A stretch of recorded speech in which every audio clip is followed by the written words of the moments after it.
The Fox City SCORE chapter and WHBY are pleased to bring you Biz Talk, a chance for you to hear from entrepreneurs and professionals as they share their experiences from starting to sustaining growth. Learn the skills needed for your business to be successful. If you missed anything, you can catch the Biz Talk podcast at biztalkwithscore.com. And now from the Myron Construction Studio, it's Biz Talk on WHBY. Good morning and welcome to Biz Talk. I'm Rick Sense along with co-host Terry Pinch. Terry, how you doing this week? I am doing excellent. We're getting another step closer till spring, probably another 8 weeks, and we'll be there. But 8 weeks. Oh, wow, that's pessimistic. I'd like to think 2 or 3. How's that sound? Okay. All right. Well, today we're going to be joined by an interesting gentleman. His name's Jeremy Schmidt, and he's a veteran. And thank you for your service, Jeremy. An inventor, an entrepreneur, and a CEO.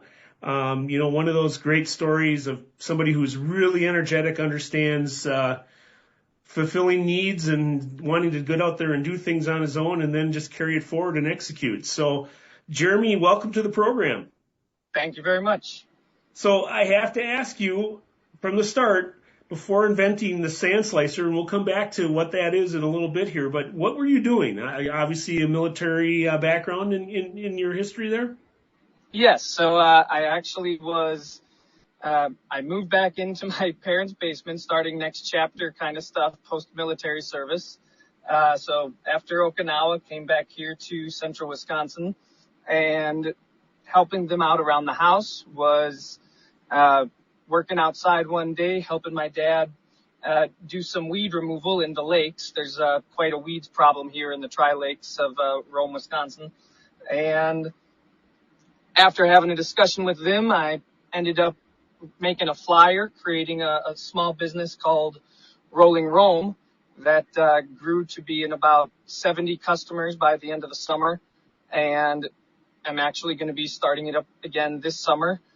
Shooting for about 200 to 300 customers. So during that summer, I was constantly trying to think of, hey, how could I make this better? What kind of tool could be more efficient than what I was currently doing?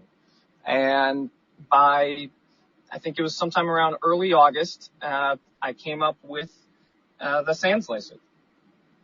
So, okay, then I have to ask, what exactly is a sand slicer? So the sand slicer is a, waterfront, weed removal tool. There's a lot of tools out there for people who have waterfronts and have weed issues. Here in Wisconsin, there's, due to a host of issues, I'm not going to, get into which issues are more prevalent than others, but, the bottom line is there's a lot of weed issues in a lot of these lakes. Invasive species and whatnot.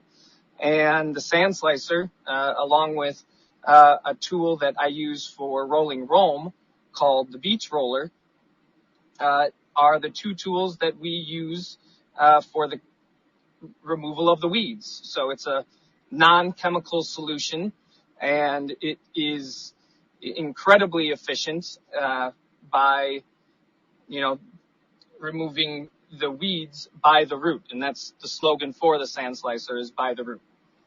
Okay. So how does it mean? Is this a huge contraption, needs 5 or 6 people to operate, or can you maybe give listeners an idea of what this contraption or this invention is? Sure. And if I can do, the tiniest of plugs here, if you go to sand-slicer.com, you can see pictures of and video of it. But it is approximately 3 feet wide, has a blade at the bottom of it, and a rod that's the blade is attached to, and then a handle that you, from the shoreline, are actually pushing it, back and forth. The blade goes underneath the sand so that it grabs up the weeds by the root. And everybody who's, I'm sure, listening to this, who's done any gardening with a family member or themselves, knows that if you're going to take care of weeds, you have to take care of them by the root. Okay. And so what led you to think of needing that tool? I mean, you're out there with the first business. What was the moment that you came to the realization that there's got to be a better way, or there's got to be an easier way of doing things than the way we're doing them right now. Well, so, and I want to preface everything I'm about to say with the beach roller being a remarkable tool that with my Rolling Roam company, is even part of its logo, having it, in my logo. Where it does very well in the muck and weed cutting process and silt breakdown process, it doesn't as efficiently get the weeds out by the root. If you're going to go over the area over and over and over again, yes, you're going to start getting the weeds out completely. But I was hoping to do something, figure something out that's more efficient, where I can just basically, sweep them all out or slice them all out. Mm-hmm. Okay. So when you had that idea, then what were the next steps? How did you go ahead and execute on your idea? So I basically, my dad and I, in his shop, took, metal. We went to a junkyard, grabbed various, scrap metal, bent it, reshaped it the way I was hoping to envision how the, tool would work, made our first prototype, and, actually the video online is actually showing the prototype, in the water. And he's narrating, talking about seeing all the weeds, coming up by the roots. So. Okay. And was it just sat down and took you guys a half hour to execute, or was it like weeks of planning and redesign and execution? How did that go? It did go fairly quick. I will say that. From, oh my goodness, I have an idea that's finally like, this is the idea I've been waiting to figure out kind of thing. I got to put this together, to putting it in the water and using it. Took us about maybe 5 or 6 days. Oh, okay. Yeah, I mean, it was one of those, and I very much believe in their, a God and Jesus, and ultimately think this is a blessing of that magnitude. And so it was just kind of like a strike of lightning, and I figured out all the pieces that quickly, put it all together. And yes, it was a remarkable thing how quickly I was able to start demonstrating it to, other people and whatnot. Well, when did you realize you had something here more than just your initial business? And then from that point, what steps have you followed since that point in time to get to where you are today? Well, and initially when I was putting it together, I was thinking, hey, if nothing else, this tool would be a good one for, my employees this coming summer to be able to use, right? Not necessarily thinking of commercializing it. It wasn't until my dad, when he was using it, and, he enjoys very much telling how I, quote unquote, Huck Finned him, by having him, complete his entire shore after seeing me do it a couple times, right? Mm-hmm. So after he used it and he and I talked more about it, we just were like, this is it. I've always enjoyed, inventing things and, coming up with ideas and writing ideas down, pursued other things in the past, made an app about 10, 15 years ago, with, that had relative success to it. But, when this one was done and, and within about a day or so, I came up with the name of Sand Slicer, and I just knew, this was going to be it. And I just had to figure out now how to navigate to getting to the finish line. So I'm guessing that the invention and the product came before the business plan. Is that correct? Yeah, it really did. Okay. But now you've gone back since that point and you've developed a business plan? Oh, yes. So, actually, I developed a business plan, with the intent to, find angel investors. And one of my, customers this past summer, is still interested in investing in the initial stages, of the Sand Slicer's development. I was able to utilize that same business plan to be awarded a $2,500 grant, startup grant, basically from Adams County. So that was, another boost for me to get the engine running for the business. Okay. And have you done any patenting of the invention?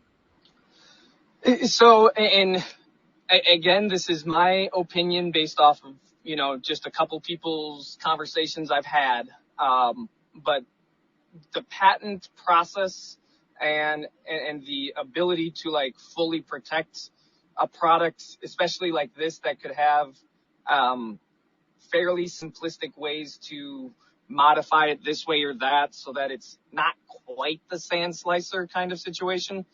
The beach roller, comparatively, his product has imitation, ones as well. But I would personally argue, after using some of them last summer, that the beach roller is by far the supreme. And so that's what I'm trying to do with the sand slicer. Now, I did get in the process, and it's just now waiting for the trademark office to do their part, filed for the trademark and the name Sand Slicer. Going back to my UW Whitewater marketing days, we talked about how,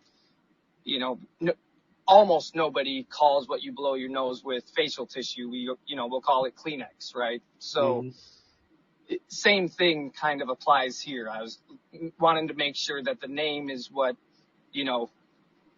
transcends, people's, product, desires, I guess. So you have a product that you look at and say it's a starting point, and I can add other products to this suite to offer people different tools and options for the future? I haven't really thought about that. I'll be honest, and it's what I tell my, people who I've been sharing the story of the sand slicer. What the beach roller and the inventor of the beach roller has done, and he does have a suite of some different products. And for my service company, I do use more than just the beach roller for my initial cleans. But the sand slicer, I believe, is just a very complementary tool to the beach roller and the other suite of products that he has. Similar to just how if you had a garden, you'd have a rake and a shovel. Okay. You mentioned, that it goes into the water and it can pull up the weed and the root. I've seen pictures, Jeremy, of what a area looks like before it was used and after, and it's pretty amazing. It's pretty pristine. I'm a guy that loves Wisconsin because May is my favorite month because everything looks perfect, pristine. And I'm thinking your invention is maybe going to help people have that same look going into June and July around here. Would you say that's pretty accurate? Well, I'd like to believe so, yes. When I first started the marketing and outreach of the sand slicer and it, getting out there a little bit more, and honestly, even in my business plan, the first 3 phases are all designed around the Tri-Lakes in Rome. It was only by, happenstance that a reporter reached out to me, and after they published their article, I received a sale down in Mukwonago and from Lake Iola. So I hand delivered to both of those customers and had a chance to talk with them a little bit more and get more of a perspective of what's going on in their lakes. And it's starting to sound like this is more of an issue than I originally thought, which is, for better or for worse, a good situation for me to, take an opportunity with the sand slicer. So. Okay. We're at the point where we're going to take our first break. You're listening to Biz Talk with Score on WHBY, and we'll be right back after these messages. Welcome back to Biz Talk on WHBY. I'm Rick Sense along with Terry Finch. And our guest this morning, Jeremy Schmidt, the creator and inventor of the sand slicer. And we'll get back to Jeremy in just a little bit. First, I'd just like to take a moment to talk to you about SCORE. SCORE Northeast Wisconsin serves an 18-county area in Northeast Wisconsin, plus the county of Menominee in Michigan. We have over 50 volunteers, each an expert in their field, offering entrepreneurs no-cost and confidential mentoring. Those areas of expertise include IT, social media, marketing, cash flow, accounting, strategic planning, workflow, HR, retail best practices, and many, many others. In order to register for a no-cost, confidential mentoring session and or to learn more about SCORE Northeast Wisconsin, please visit our website at score.org/Northeast Wisconsin. You can learn more about how the SCORE chapter can assist you with starting and or growing your business, and you can complete an application for a mentoring session. Simply complete the online form and submit it to SCORE. Within a few days, the SCORE mentor will be contacting you to set up a meeting. Remember, SCORE is no cost and offers experts who can offer you assistance in many different areas. To get started, please visit our website at score.org/Northeast Wisconsin. And to support small business people, SCORE Northeast Wisconsin is always looking for new mentors. If you have experience that you'd like to share with others, we'd love to talk to you. We welcome volunteers with experience in all aspects of business. Small business owners need your help, and your experience can make a real difference to their success. Go to score.org/Northeast Wisconsin, click on the volunteer button, and fill out the short application, and we'll get back to you to explain more. So thanks again for joining us on Biz Talk this morning. And Terry, I'm going to turn the show back over to you. Okay. And we're talking to Jeremy Schmidt, the creator, inventor of the sand slicer. And Jeremy, one of the things you talked about in the first segment was coming up with that design and then making it in your dad's workshop. Well, as you go forward with the business, you can't just continue to make it in the workshop. So how are you going to manufacture this product going forward? And it's funny you even mentioned not being able to perpetuate it in his workshop, because the first 10 that we did, my dad and I actually did do the manufacturing of the blade and the rod assembly. And it was not an easy process. Fortunately, though, it went well. We got it all working. Those initial 10 were part of the soft launch that the Business News article that Lori wrote was able to help propel. But I also knew that I needed to find a manufacturer, and I was pretty set in stone on wanting to keep it absolutely everything made in the U.S. because I there were going to be several components to this, and if possible, even here made in Wisconsin. So I started Google Map searching, and ultimately doing just some driving around. That's when I was able to find the Yoder family in Waushara County. Introduced myself to them, asked about, what kind of metalwork that they were able to do. I showed them my prototype, and, we were able to work out, they made the handle and yoke assembly for those first 10. And now for the current 50 that they're working on, they'll be doing the blade assembly, everything actually except the handle. And I'm utilizing another Wisconsin company to do that one. So, but I can't quite talk about who that company is just yet. So sorry about that. So as you develop the manufacturing process, at the same time, how do you work with the manufacturer to make sure you're making the highest quality product? Well, I mean, that was one of the many reasons why I wanted to start small. Starting with the first 10, and being a little silly in my, whiteboard in my head, calling those ones the Mark I models. I was able to find a couple of the snags that, for a larger scale production needed to be worked out. A couple they're really all just kind of minor design issues, right? Once I was able to do that by giving them the, and working that out with them, because it was a back and forth process for even those first 10 with Jonas and William. But afterwards, we, were able to say, yep, this is, where we want to have it in terms of quality standard. And honestly, they have a very high personal, work ethic and quality standard themselves that I am fully trusting every product that's going to come off the product line is going to be good. Okay.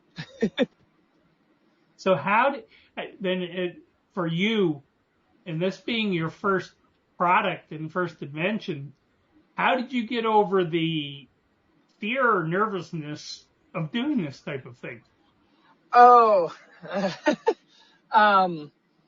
well, I really, the fear that I probably had about it was honestly more a fear of failing to have it be successful.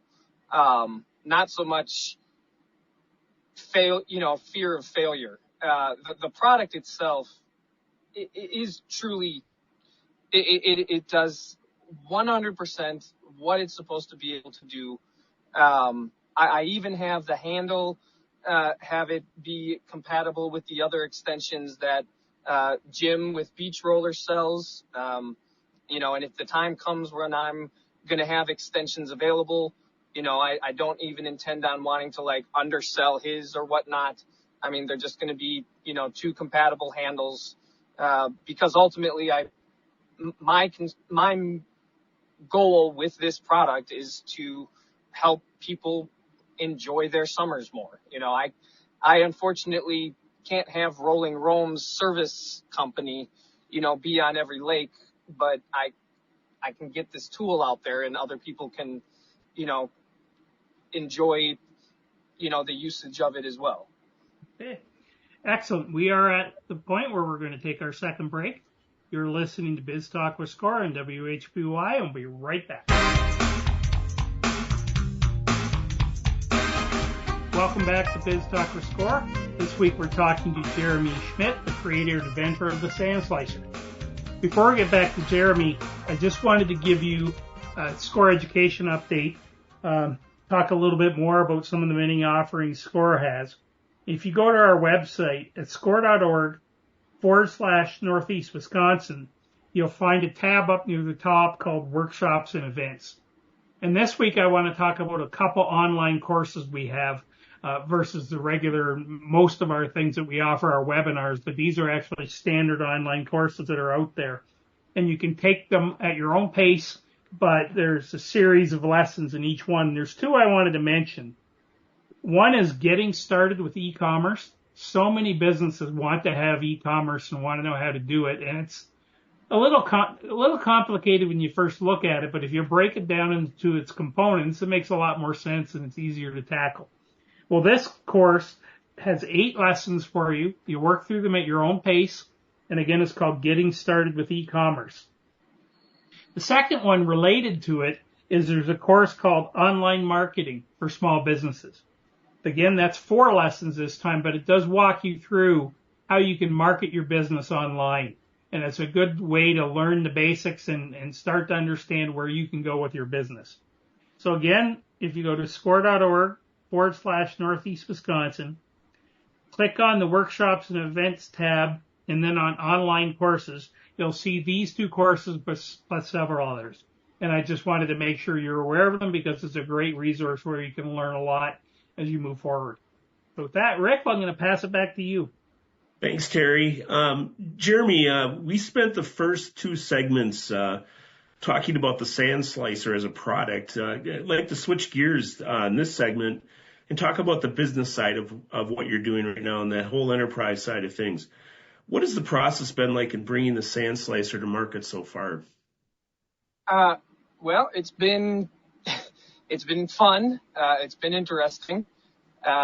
In September of last year, when the season was winding down, and when the production of the first 10 were being done, was when I started really working on how I was going to build, an e-commerce platform, actually. So utilizing Shopify, and then once I had a couple of the first 10 in hand, was able to, open up the Shopify site on sand-slicer.com. Had to self-teach myself a little bit of the IT world to get that stuff going. But, that was the primary way I felt I needed to, have it be a legitimate, URL, not,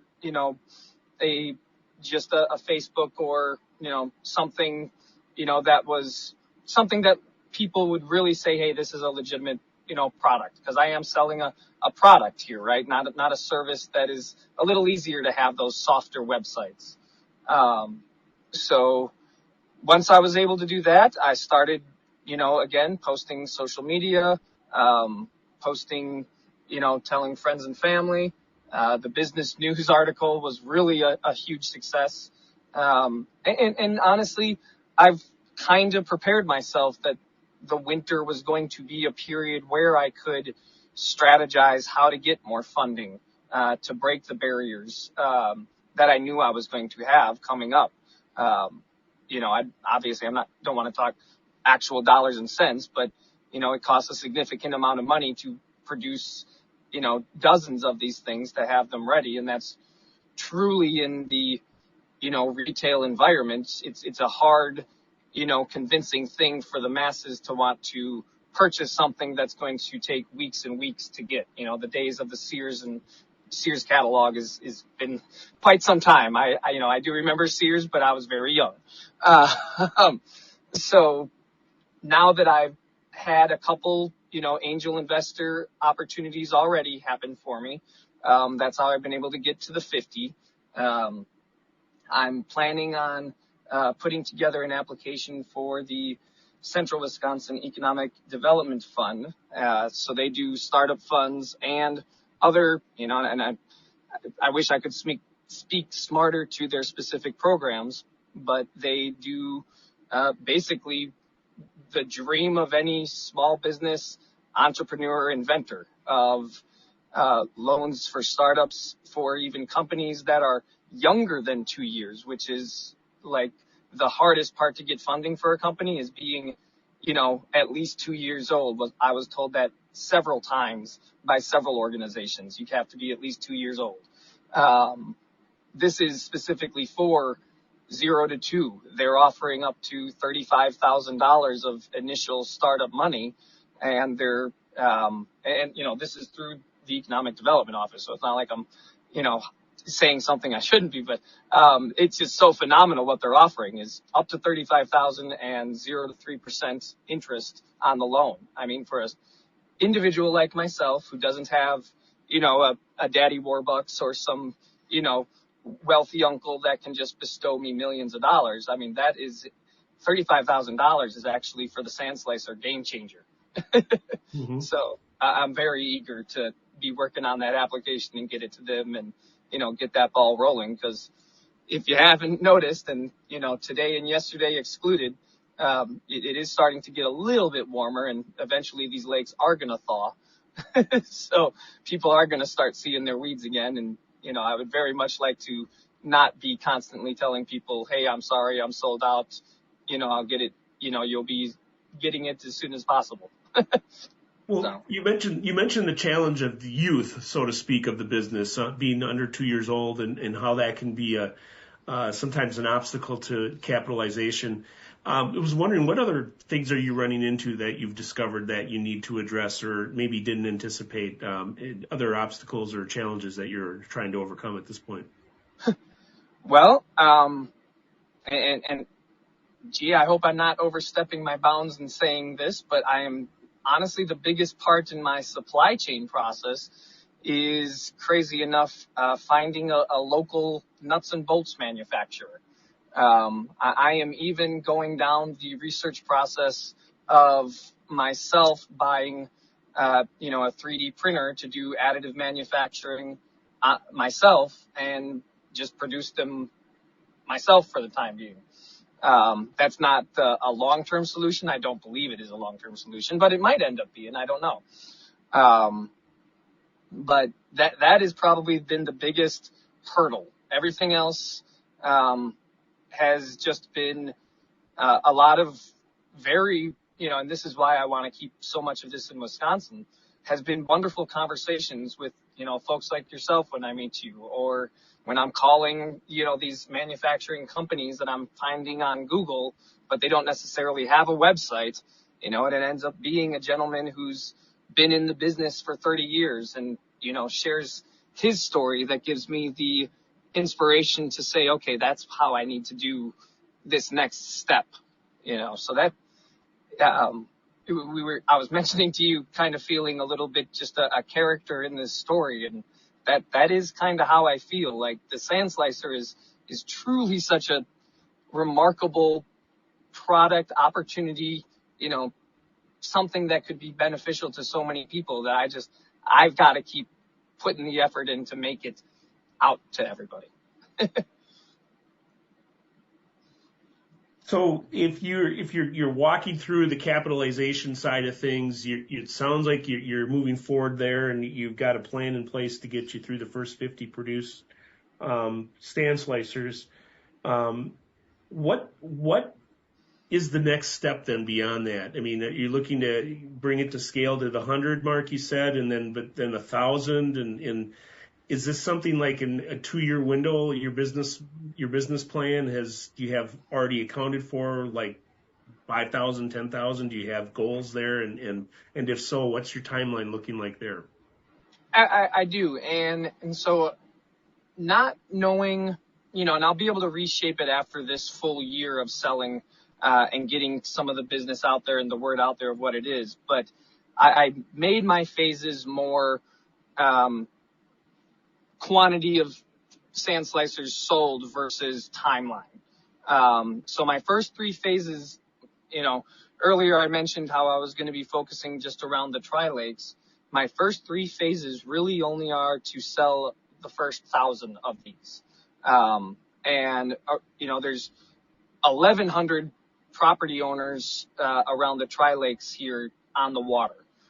So that first 1,000 is, primarily tri-lakes with maybe, a few out and around the area, a couple hundred, spreading out, but nothing of any significance.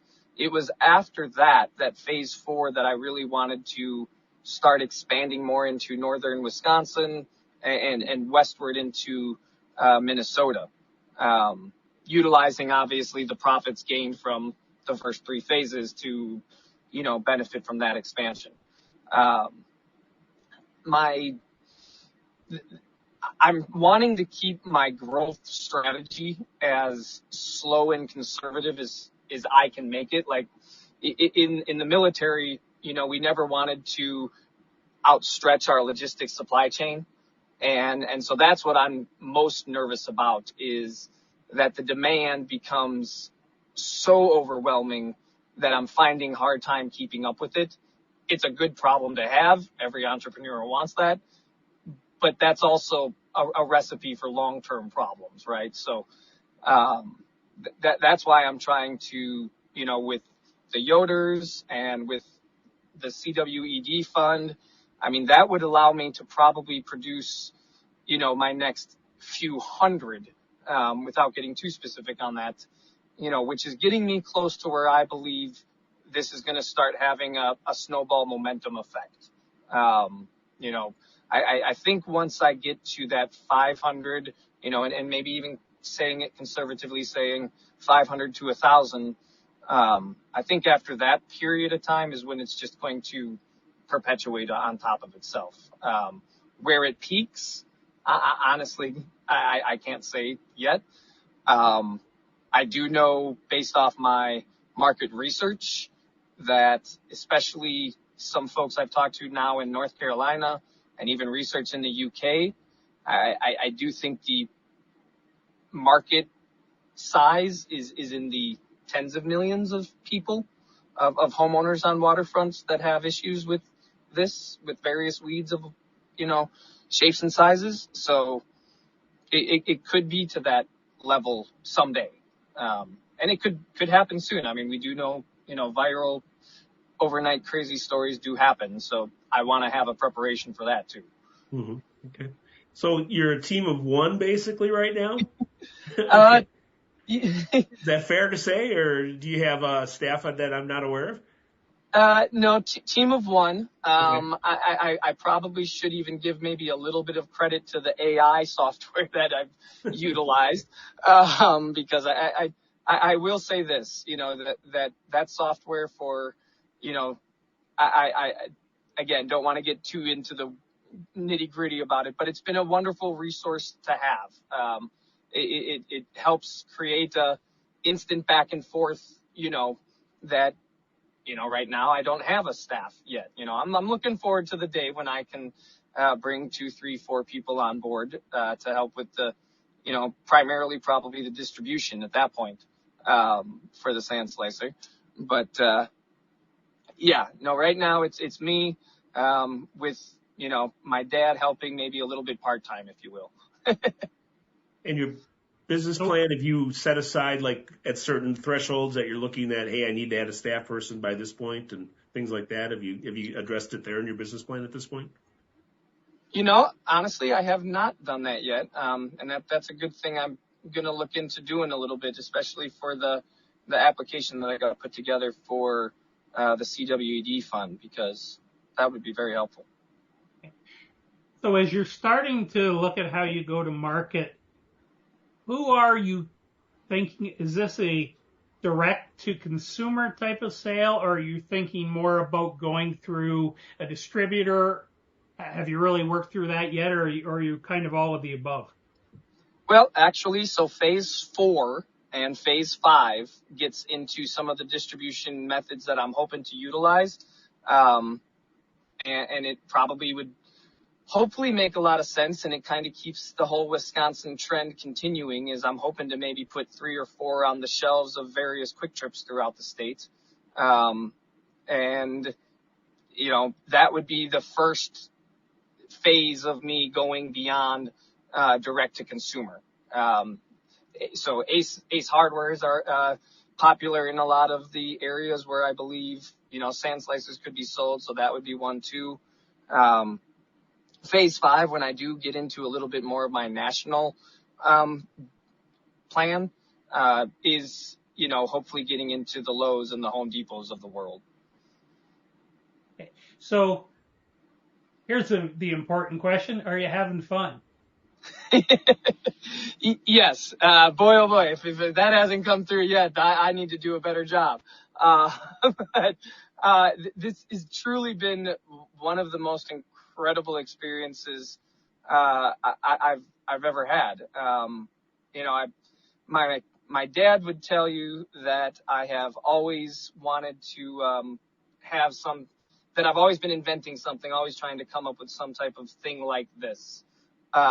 When we put this one together and we both looked at it, we just nodded together and just smiled and said, "Yep, this is it."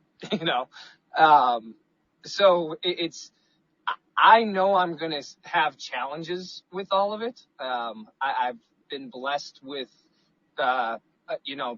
20 years of hard experiences learned, in the military. I've got, an MBA and a, marketing degree from Whitewater.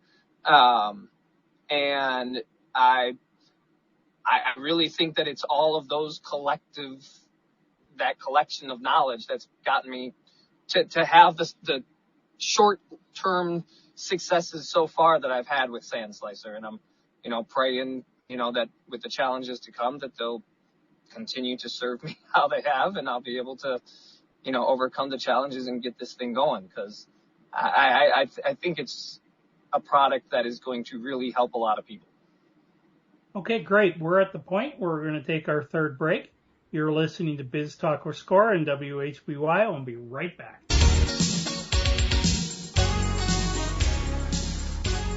Welcome back to Biz Talk with Score on WHBY Radio. I'm Rick Sense along with Terry Pinch today. We're talking with Jeremy Schmidt, who is the president, CEO, inventor, and just about everything else, including bottle washer, I guess, for the Sand Slicer product. And before we get into more of the program, I just want to take a moment to thank our sponsors and donors who bring BizTalk with SCORE to you each weekend. We couldn't present BizTalk without their generous support. And thank you to Hailing & Associates. Hailing & Associates helps small businesses and individuals not just prepare tax returns, but plan ahead, helping you maximize taxes for this year and beyond. Hailing & Associates, personal connection, positive results. Thank you to Johnson Financial Group. Wherever you are in your life or the life of your business, Johnson Financial Group works with you to understand your goals, matching the right banking and wealth services to help you complete your mission. Thanks to the Business News for promoting our program in the biweekly business newspaper serving Northeast Wisconsin. The paper is delivered biweekly and contains relevant and useful information about the business community in Northeast Wisconsin. I would also like to recognize the David L. and Rita E. Nelson Fund within the Community Foundation for the Fox Valley region for their generous donation in support of BizTalk and SCORE Northeast Wisconsin. So now back to you, Jeremy. I just would like to give you the opportunity to tell people a little bit about how they can get more information and learn more about the Sand Slicer. Certainly, thanks. Well, they can go to sand-slicer.com, and that way they can see videos of it in use, additional pictures of it, and they can purchase it there. Right now, because of you all giving me the wonderful opportunity to talk about the Sand Slicer, for listeners, if they type in the code BizTalk, they can receive $15 off now through the month of March. So, yes, I'm looking forward to talking to more people about it, letting people see what Sand Slicer can do for their shores, and ultimately, give people more enjoyable summers in the lakes. All right, so that code was BizTalk, BizTalk, correct? That's correct. All right, that's great. I guess we're going to wrap up here with one last question. Well, maybe it'll lead to another one, but I guess, Jeremy, what's next for you and for Sand Slicer? Sure. So I mentioned the Central Wisconsin Economic Development Fund, and that's going to be the next, phase of funding for me to get the momentum going. It's going to allow me to finish up the process to build the extensions, as well as solidify a couple other steps and parts for the Sand Slicer. And ultimately, I think if my numbers are working correct, give me about 150 to 200 more in inventory to be able to produce. So through the CWED, I really think I'm going to be able to catapult Sand Slicer to its next phase.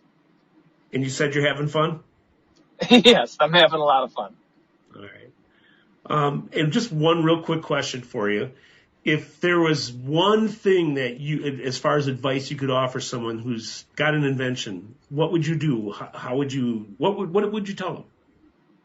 So I would, and I knew this from my economic development days back in North Carolina, but I would reach out to your county economic development office and find out the resources that they can tap into. Excellent. Well, Jeremy, thank you very much. It was great to have somebody come on and talk about what it's like to create and invent and develop and manufacture a product and what he is facing next as he moves forward with it. So we really appreciate having you on the show. It was very good and informative for our listeners. Thank you. So for everybody out there, thank you very much for listening to BizTalk with SCORE this week. If you want to hear this episode again or any of the previous episodes from the last 6 years, you can go to our website at score.org/Northeast Wisconsin, and you'll find that some of the shows listed there. You can also go to your favorite podcatcher and catch the last shows since beginning of 2024. And then also you can listen to us every week on WHBY. So thank you, everybody, and have a great weekend.